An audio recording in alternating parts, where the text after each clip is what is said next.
Welcome back, everybody. The play Isidlamlilo, The Fire Eater, is a story based on the lives of real women who live in a Durban hostel. It has elements of Zulu folklore, biblical mythology to make it an unforgettable theatrical experience that speaks to both the country's haunted past and present-day complexities. The play premiered at the 2022 National Arts Festival, where it was met with rave reviews and standing ovations. The one-woman show is brought to life by Mpume Mthombeni and theatre maker Neil Coppen. To tell us more about this, Mpume Mthombeni joins us now in studio. Mpume, a very good morning. Thank you so much for joining us. Welcome. Thank you so much for inviting me. Thank you. Before we get deeper into the conversation, take us through a one-woman show. It's now becoming a very popular phenomenon. Like, how does it work? You just stand there for an hour or so and just do a monologue?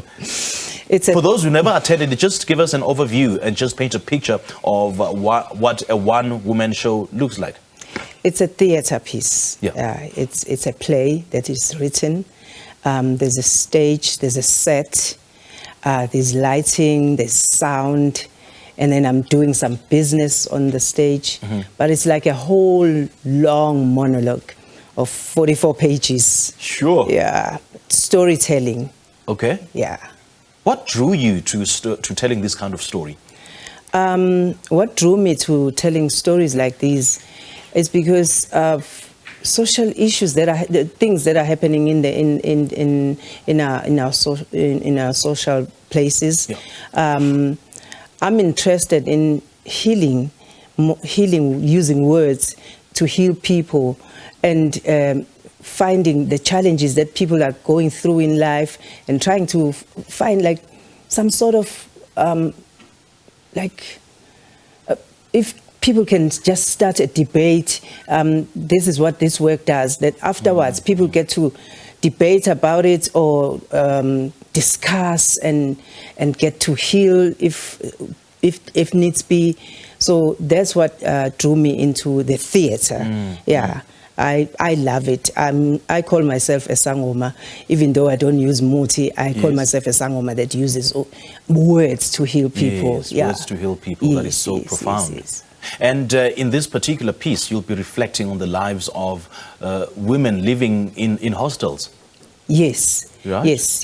The story, it started with a project that we are doing for DUT in Urban Futures Center. Yeah. They asked us to do a project called for migrant women, because we always hear people talking about migrant men, but there was no one talking about migrant women coming to live in Durban, to make Durban a city to live in.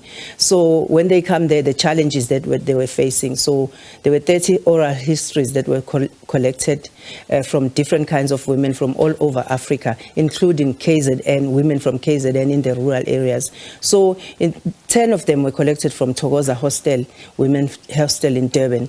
So in those 10, there was one particular story that just stood up, that just said to us, no, just tell me on my own. So about this woman assassin. We've never heard about women assassin. Sure. And also talking about the 80s, on what happened in KZN in the 80s. It's something that it's sort of like brushed away. Carpet, and we haven't even begun to do some discussions about it and some healing processes. So that's what we're trying to do with this play, trying to tell the story. It's a real story from real women who were working as assassins in the 80s. You know, Mpume, you're telling me something very profound and thought-provoking. I mean, you mentioned women assassins. Such issues, is it issues that we don't want to talk about? Or is it issues that, have been swept under the carpet for years? I think they have been swept under the carpet for years, because there was sort of like truth and reconciliation, but it never really delved into real issues, into real, really what really happened. So we still have open wounds. We're still suffering from those things that happened in the 80s. So this, I think it's going to open up discussions. We're looking to not open up old wounds, but just finding like healing in the process, just this process of healing something that we've never talked about in KZN. Yeah. And obviously before, as you are in the process of creating this piece, you did a bit of background search, you did some research, and I would imagine you also had some interactions with some of the women living in hostels in Durban. So what did you find? Did you find that some of the experiences, by women there are similar to experiences or the experiences that are faced by men living in hostels? What I found in the hostel, the women's hostel, because I actually went to go and sit with this woman that I'm playing. Yeah. She's living on her own in this small room, and it was scary. I don't want to lie. Really? To sit next to someone that her story she has killed people. It wasn't easy to sit with her, but for me as an actor, I just needed to find out, to breathe with her and to get her heartbeats. But how does she feel about it? Does she feel regret, or has she found some sort of calm in her life?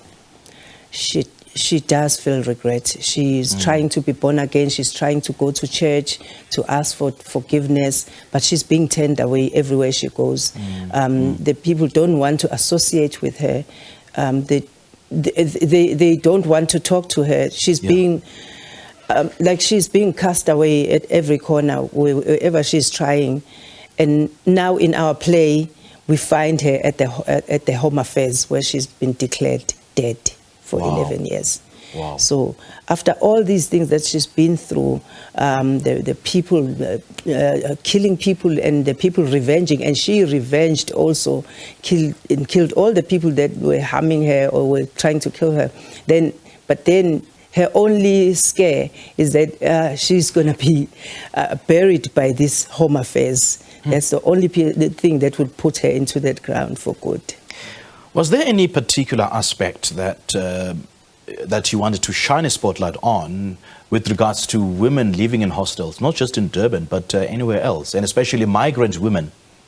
The main thing for me is this story is for the old women, like the gogos of this nation, who are raising grandkids, who are resilient, who've been through it all, but still they carry on. They still carry on and continue to live. So it's that kind of a story that we want to portray. Okay. Sis Mpume, this is so intriguing and quite interesting. Please share the show times. The shows are Wednesday to Sunday, 7 p.m., Monday to Saturday. Okay. And then 3 p.m. on Saturday, 3 p.m. on Sunday, until the 6th of August at the Market Theatre, Mpume Theatre. Brilliant concept. I love it. I absolutely love it. Thank you so much for joining us, and all the best. Thank you so much. Great stuff. Well, wow, she's currently in part of the gripping play that's showing at the Market Theatre titled Isidlamlilo, the Fire Eater, that mirrors the lives of the women who live in the hostel.